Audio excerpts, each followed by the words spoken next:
L'un des mathématiciens les plus réputés du monde, j'ai nommé l'énigmatique Nicolas Bourbaki.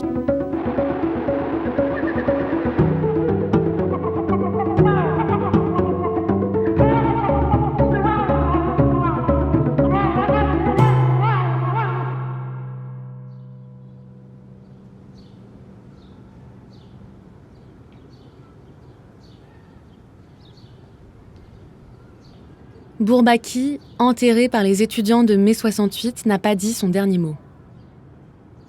Comme toute créature échappant à ses créateurs, il a fait naître partout sur la planète des dizaines de projets d'encyclopédies mathématiques collaboratives et des séminaires collectifs revendiquant haut et fort la filiation.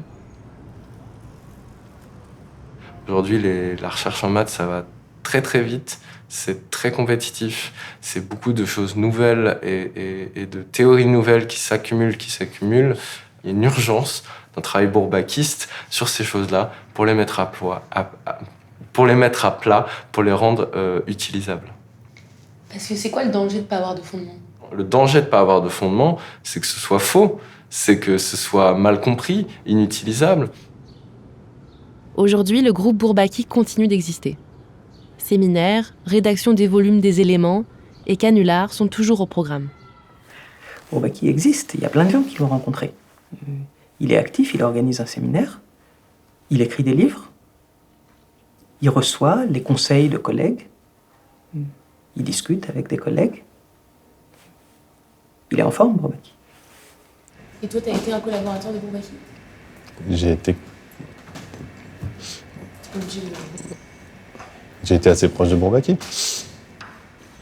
Le Nuplet 1, 1, 1, 1 est égal à 0. Donc, qu'est-ce qui se passe quand on allonge la chaîne ? C'est si j'ai un Nuplet ici et un Nuplet ici, je peux former le Nuplet. Il est toujours dur, à l'issue de cette traversée, d'expliquer ce que ces mathématiciens esquissent sur leurs feuilles à carreaux. Mais n'est-ce pas rassurant, dans une ère où la vérité est sans cesse remise en cause, manipulée, de savoir que quelque part, des gens s'occupent patiemment de distinguer le vrai du faux.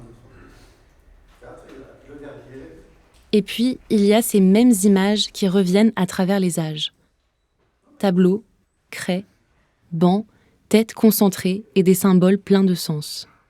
Moi, je trouve qu'il n'y a rien de plus beau que de voir un mathématicien âgé qui a une carrière exceptionnelle, qui a fait énormément de choses, qui prend une feuille de papier et écrit une équation, fait un calcul. It's quite common for, folks at very different career stages to collaborate on equal footing, both making very significant contributions in a non-hierarchical way. Maybe the young person is the one who brought the problem and the old person is the one who knows of some old paper who contains a relevant idea and so on and so forth. And it is really wonderful. Moi, je sais pas. Moi, je veux juste faire des maths et être heureux.